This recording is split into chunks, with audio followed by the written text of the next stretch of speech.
உள்ளத்தில் உள்ளபடி நேயர்களுக்கு வாழ்த்துக்கள். எடப்பாடி அவர்களுடைய கடுமையான வாக்குவாதம் பண்ணியிருக்காரு அமித்ஷா. அமித்ஷாவோட சண்டையே நடந்திருக்கு. அமித்ஷாவோட வெடித்த சண்டை கடுப்பில் வெளிவந்திருக்காரு எடப்பாடி பழனிசாமி. அப்படி வெளிவந்தவருடைய முகத்தில் இருந்த சோகத்தை மறைக்கிறதுக்கு அவர் முகத்தை மறைச்சிக்கிட்டு முகமூடி போட்டுக்கிட்டு காரில் ஏறி போயிருக்கிறாரு. இதைத்தான் பலரும் இன்றைக்கி வலைதளங்களில் அவரை வறுத்து எடுக்கிறாங்க. இதை எடப்பாடி பழனிசாமி அவர்கள் முகமூடியார் பழனிசாமி என்று டிடிவி அவர் கொஞ்சம் நக்கலாக சொல்லியிருக்கிறாரு. இப்படி பல சம்பவங்கள் நடந்திருக்கிறப்ப ரொம்ப வேகமாக டெல்லிக்கு போகிறப்ப என்ன சொல்லிட்டு போனார் எடப்பாடி அவர்கள்? ஆட்சியை காப்பாற்றிய பாஜகவுக்கு நன்றியோடு இருப்போம்னு சொல்லிட்டு அவர் டெல்லிக்கு போனார். ஆனால் டெல்லியில் அவருக்கு அமித்ஷா அவர்கள் மிகப்பெரிய ஒரு கோபத்தை உண்டாக்கியிருக்காங்கங்கிற செய்தி தான் இப்போ பரவலாக பேசப்பட்டு வந்திருக்குது. இப்போ என்ன நடந்துச்சுங்கிறத வாங்க வீடியோக்குள்ளே போய் பார்ப்போம். சமீபத்தில் அதிமுகவுக்கும் பாஜகவுக்கும் ஏதாவது ஒரு வழியில் உறவு முறிஞ்சிருங்கிற மாதிரி ஒரு சூழ்நிலை தான் ஏற்பட்டுச்சு. காரணம் அதிமுகவுடைய உள்கட்சி விவகாரங்களில் நாங்கள் தலையிட மாட்டோம்னு சொன்ன அமித்ஷா அவர்கள் வெளியில் அப்படி சொல்லிட்டு, ஆனால் உண்மையாக அவர் உள்குத்தா அதிமுகவோட உள்விவகாரங்களில் ரொம்ப ஆழமாக தலையிடுறாரு. அவர் எப்படி தலையிடுறாருன்னா, செங்கோட்டையன் அவர்களை டெல்லிக்கு வர சொல்லி அவர்கிட்ட என்னென்ன செய்யணுமோ எல்லா விதமான செயல் திட்டங்களையும் சொல்லி அந்த திட்டங்களை அப்படியே செங்கோட்டையன் நிறைவேற்றி அதிமுகவில் குழப்பத்தை ஏற்படுத்துகிறாரு. செங்கோட்டையன் வைக்கக்கூடிய ஒரு வேண்டுகோள் என்னவாக இருக்குன்னா, அந்த அதிமுகவில் பிரிஞ்சு போன எல்லாரையும் திருப்பி உள்ளே கொண்டு வரணும். டிடிவி, ஓபிஎஸ், சசிகலா போன்ற அவ்வளோ பேரையும் உள்ளே கொண்டு வரணுங்கிறதான் பாஜகவுடைய திட்டம். அந்த திட்டத்தை தான் செங்கோட்டையன் சொல்கிறாரு. ஆனால் எடப்பாடி பழனிசாமி அவர்களுக்கு அது புரிஞ்சு போச்சு. இதை ஏற்றுக்கிட்டோம்னா நம்மளை டம்மி ஆக்கிடுவாங்கன்னு சொல்லி. ஆனால் இந்த திட்டத்தை செயல்படுத்துறதுக்கு மும்முரமாக நிற்கிறது பாஜக தாங்கிறது இப்போ தெளிவாக எப்படி தெரிய வருதுன்னா, ஒவ்வொரு கட்டத்திலையும் செங்கோட்டையன் டெல்லிக்கு தாவி போயிட்டு அங்கே அமித்ஷாட்ட விவரமாக பேசிட்டு அதை இங்கே பிரதிபலிக்கிறாரு. இதை கேட்டு கேட்டு பொங்கி போன இவர் எடப்பாடி தான் என்ன பண்ணுறாரு, நான் என்னென்னு போயிட்டு டெல்லியில் ஒரு கை பார்த்துட்டு வந்துடுறேன்னு சொல்லி ரொம்ப வேகமாக போகிறாரு. இப்போ டெல்லிக்கு போகிறவர் நான் நேராக டெல்லிக்கு தான் போகிறேன்னு சொல்லிட்டு போகிறாரு. காரணம் ஏற்கனவே டெல்லிக்கு போகிறப்ப இந்த எடப்பாடி என்ன சொன்னார், தமிழ்நாட்டில் சட்டமன்றம் நடந்துக்கிட்டு இருந்துச்சு. சட்டமன்ற கூட்டம் நடந்துக்கிட்டு இருக்கிறப்ப அதிமுகவோட எம்எல்ஏக்கெல்லாம் சட்டமன்ற அவையில் இருந்தாங்க. ஆனால் எடப்பாடி அவர்கள் மட்டும் இல்லை. அவர் அங்கே இல்லை, டெல்லி போகிறாருங்கிறத ஒரு சிலருக்கு மட்டும்தான் தெரிஞ்சிருக்குது. அப்போ டெல்லிக்கு எதுக்கு போகிறீங்கன்னு சொல்லி பத்திரிகையாளர் கேட்குறப்ப கூட எடப்பாடி அவர்கள் சொன்னாங்க, அங்கே எங்கள் தலைமை நிலைய கட்டட வேலையில் நான் போய் பார்க்க போகிறேன். ஜன்னல் எப்படி இருக்குது, கதவு எப்படி இருக்குது, பெயிண்டிங் எப்படி இருக்குன்னு அந்த வேலையில் பார்க்க போகிறேன் அப்படின்னு சொல்லிட்டு போனார். ஆனால் அது உண்மை இல்லை. என்னங்க, சட்டமன்ற கூட்டம் நடந்துக்கிட்டு இருக்கிறப்ப ஒரு எதிர்க்கட்சி தலைவர் இப்போ தானே போய்ட்டு ஜன்னலையும் கதவையும் பார்க்க போவார்னு சொல்லி நிருபர்கள் முணுமுணுத்துக்கிட்ட செய்தி நம்மளுக்கு தெரிஞ்சிச்சு. அப்படி டெல்லிக்கு போன எடப்பாடியார் என்ன பண்ணார், 3 காரு மாறி மாறி போயிட்டு அமித்ஷாவை சந்திச்சாருங்கிற செய்தியெல்லாம் வெளிவந்ததுலாம் பழைய செய்தி. ஆனால் இப்போ அந்த மாதிரி போகாமல் ஒரே காரில் நேராக தான் போயிருக்கிறாரு. ஆனால் அப்படி போனவர் தன்னோட திண்டுக்கல் சீனிவாசன், கேபி முனுசாமி போன்ற சீனியர் முன்னாள் அமைச்சர்களையும் கூட்டிகிட்டு போயிருக்கிறாரு. அப்படி கூட்டிகிட்டு போயிட்டு தான் அமித்ஷா அவர்களோட நிறையா பேச்சுவார்த்தை வாதங்களை காரசாரமாக பேசியிருக்காங்க. ஆரம்பத்தில் தன்னுடைய கோபத்தை வெளிப்படுத்தின எடப்பாடி பழனிசாமி அவர்கள் நீங்கள் இப்படி செய்கிறது கொஞ்சம் கூட சரியில்லை. நாங்கள் ஏற்கனவே திருப்பி உங்கள்கிட்ட ஏன் கூட்டணி சேர்ந்தோம், இங்கேருந்து பிரிஞ்சு போனவங்களை சேர்க்கக்கூடிய எந்த விதமான ப்ரெஷர் கொடுக்கக்கூடாது, எங்கள் உள்கட்சி விவகாரங்களை தலையிடக்கூடாதுன்னு சொல்லித்தானே உங்கள்கிட்ட சேர்ந்தோம், நீங்கள் என்ன இப்படி செய்கிறீங்கன்னு சொல்லி கொஞ்சம் டோனை ஒசத்தி பேசியிருக்கிறாரு. சும்மா இருப்பார் அமித்ஷா, அவருக்கு கடுமையான கோபம் வந்துருச்சு. சும்மா டோனை உசத்துற வேலையெல்லாம் வச்சுக்காதீங்க அப்படின்னு ஒரு உருட்டி அரட்டின உடனே அப்படியே ஆடி போயிட்டாராம் எடப்பாடி. அப்போ அமித்ஷா சொல்லியிருக்காரு, நீங்கள் செய்கிறது கொஞ்சம் கூட நல்லா இல்லை, இப்படி செஞ்சு தான் நீங்கள் ஏற்கனவே தோல்வி மேலே தோல்வி அடைஞ்சிட்டு வர்றீங்க. இப்போது இதே மாதிரி நடந்தால் வரக்கூடிய 2026 என்டிஏ கூட்டணி சுத்தமாக ஃபெயிலியர் ஆயிரும். அதனால் நாங்கள் சொல்கிறத கேளுங்க, பிரிஞ்ச ஆளை பூரா சேர்த்துக்குங்கன்னு சொல்லி ஆர்டர் போட்டிருக்காரு அமித்ஷா. இந்த ஆர்டரை கேட்டவுடனே ஆகா பெரிய தப்பில் பண்ணிட்டோன்னு சொல்லி நொந்து போயிட்டு கொஞ்சம் தயவாக கெஞ்சலாக சொல்லியிருக்கார் எடப்பாடி. ஏங்க எதை வேணாலும் சொல்லுங்கள், இந்த 3-4 பேரை மட்டும் திருப்பி சேர்க்குறேங்கிற கோரிக்கை வைக்காதீங்க. இந்த டிடிவி, ஓபிஎஸ், சசிகலா இவங்களை மட்டும் விட்டுருங்க, இவங்க வந்தாங்கன்னா என் பதவிக்கு ஆபத்துங்கிற மாதிரி ரொம்ப கெஞ்சி சொல்லியிருக்காரு. இவருடைய கெஞ்சலையும் அந்த நடுக்கத்தையும் பார்த்துட்டு அமித்ஷா சொன்னாராம், சரி ஒருவேளை இவர்களை நீங்கள் கட்சிக்கு சேர்த்துக்க வேணாம், என்டிஏ கூட்டணியில் வச்சுக்குவோம், நாங்கள் நம்ம இப்போ எங்கள் தரப்பில் உள்ள சீட்டை நாங்கள் இவங்களுக்கு கொடுத்துக்குறோம், ஆனால் ஒரே கூட்டணியில் இருந்தால் தான் நம்ம ஜெயிக்க முடியும் அப்படின்னு திருப்பி ஒரு செக் வச்சுருக்காரு அமித்ஷா. இந்த செக்கையும் எடப்பாடி ஏற்றுக்கிற மாதிரி இல்லை.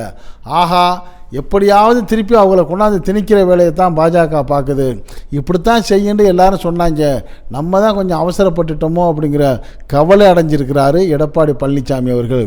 அப்படி அவர் கவலை அடைஞ்சதுக்கு இன்னொரு காரணம், இப்போ ஏன் தெரியுமா அவர் திடீர்னு டெல்லிக்கு ஓடினார்? கூடிய விரைவில் டிடிவி, ஓபிஎஸ், செங்கோட்டையன் 3 பேரும் நேரில் சந்தித்து ஒரு அவசர ஆலோசனை கூட்டம் நடத்த போகிறாங்கங்கிற ஒரு செய்தி இவருக்கு கிடச்சிருக்கு. இந்த செய்தி கிடைச்ச உடனே ஆக இப்படியே விட்டுக்கிட்டு போனோம்னா திட்டத்துக்கு மேலே திட்டம் போட்டு நம்ம அதிமுகவில் பெரிய குடைச்சலை கொடுத்துருவாங்க, இந்த மாதிரி நடக்க விடாமல் தடுக்கணும்னா இது பாஜக அமித்ஷாவால் தான் முடியும், அவர்கிட்ட போய்ட்டு ஒரு கை பார்த்துருவோம்னு சொல்லி தான் வீராவேசமாக போயிருக்கிறாரு. ஆனால் இவர் ஜம்பா அங்கே ஜெயிக்கலை.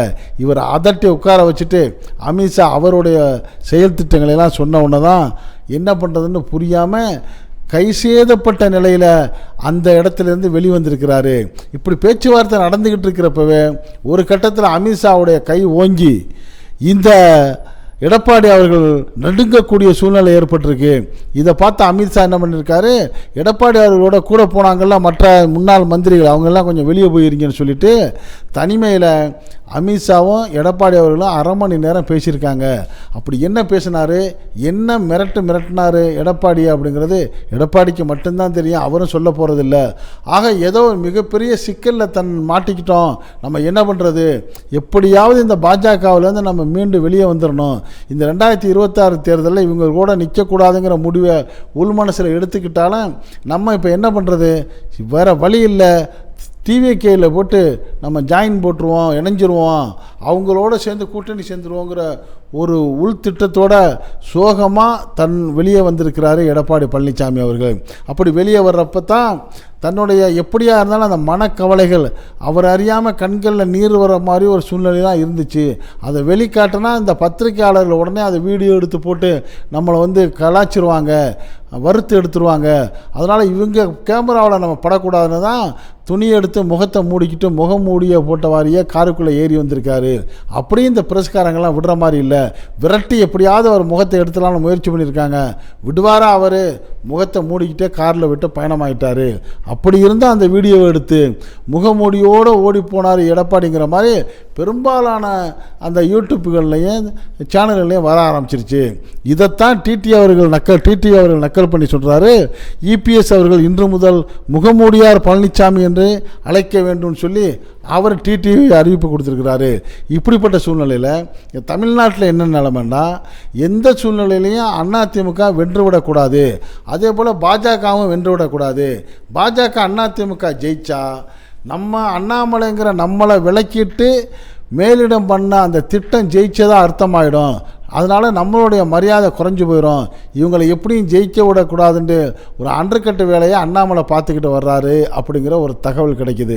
இப்படிப்பட்ட அந்த அண்டர்கட்டு வேலை பார்க்குற அண்ணாமலைக்கு எடப்பாடி கூடவே இருக்கிற அந்த வேலுமணி அவர்களும் ஒத்தாசையாக மறைமுகமாக இருக்கிறாருங்கிற இன்னொரு செய்தியும் வருது. காரணம், எஸ்பி வேலுமணி அவர்கள் சமீபத்தில் நடந்த ஆர்எஸ்எஸ் உடைய கூட்டத்தில் அந்த தலைவர் மோகன் பகாவத் அவர்களுக்கு அவரை பாராட்டி அவருக்கு சால்வை போர்த்தி பரிசு வழங்கி அவர் தன்னுடைய அன்பையும் நெருக்கத்தையும் வெளிக்காட்டினதுலேருந்து பாஜக ஆர்எஸ்எஸ்க்கு உரிய ஆளாக எஸ்பி வேலுமணியும் வேலை பார்த்துக்கிட்டு இருக்காரு.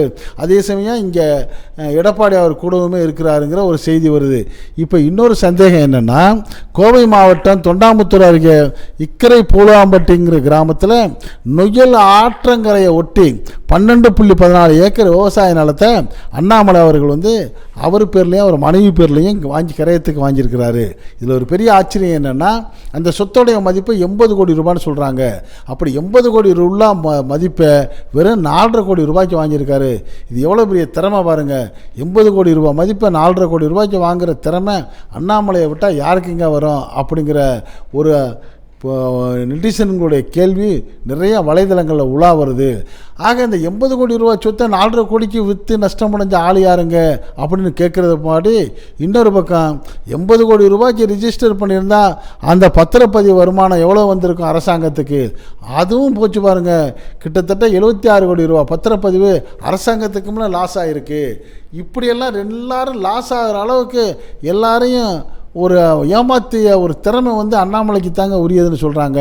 இப்போ இந்த அண்ணாமலைகிட்ட 80 கோடி உள்ள சொத்தை 4.5 கோடி கொடுத்த ஆள் யாருன்னு பார்க்குறப்ப, அதிமுகவுடைய மாவட்ட கவுன்சிலரும் எஸ்பி வேலுமணி அவர்களுடைய தீவிர ஆதரவாளருமாக இருக்கிற பிரதீப் அவருடைய சித்தப்பா டி.ஏ. பெருமாள் சாமியும் அவங்களுடைய வாரிசுகளும் தான் இந்த அண்ணாமலைகிட்ட இப்படி இந்த சொத்தை கொடுத்துருக்காங்கங்கிற ஒரு செய்தி வருது. இதை வாங்கி அண்ணாமலை இதில் 7 ஏக்கரில் பாக்கும், 5 ஏக்கரில் நெல் வாழையை பயிர் பண்ணியிருக்கிறாரு. ஆக அண்ணாமலைக்கு மறைமுகமாக 80 கோடி ரூபா சொத்து 4.5 கோடிக்கு போயிருக்கு.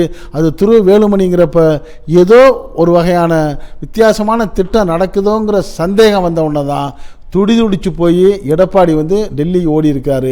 அங்கே போய் அவருக்கு ஒரு சாதகமான ரிசல்ட் கிடைக்காதனால பரிதவிப்போடு தமிழகம் திரும்புகிறாரு. எதுவும் நடக்கலாம். ஒருவேளை இந்த பாஜக அதிமுக கூட்டணி முறிஞ்சு அது விஜய் அவர்களுடைய தமிழக வெற்றி கழகத்தோடு சேர்றதுக்கான வாய்ப்பு கூட இருக்குங்கிற மாதிரி பலரும் கருத்து சொல்கிறாங்க. இது பற்றிய உங்களுடைய கருத்துக்களை நீங்கள் இந்த உள்ளத்துள்ளபடி கமெண்ட் பாக்ஸில் கமெண்ட்ஸ் பண்ணுங்கள். இந்த செய்தி பிடிச்சிருந்தா இதுக்கு ஒரு லைக் கொடுங்க. இதே போன்ற அரசியல் செய்திகள் உடனுக்குடன் உங்களுக்கு சேர நம்ம சேனலுக்கு சப்ஸ்கிரைப் பண்ணாதவங்க சப்ஸ்கிரைப் பண்ணுங்கள். மறக்காமல் பக்கத்தில் இருக்க பெல் ஐக்கானை கிளிக் பண்ணுங்கள். அப்போ தான் நம்ம போடக்கூடிய ஒவ்வொரு செய்தியும் உங்களுக்கு நோட்டிஃபிகேஷன் காட்டும். நீங்கள் விரும்பியதை பார்க்கலாம். என்றும் இணைந்திருப்போம். உங்கள் நண்பன் அஷ்ரஃப் அலி. நன்றி, வாழ்த்துக்கள்.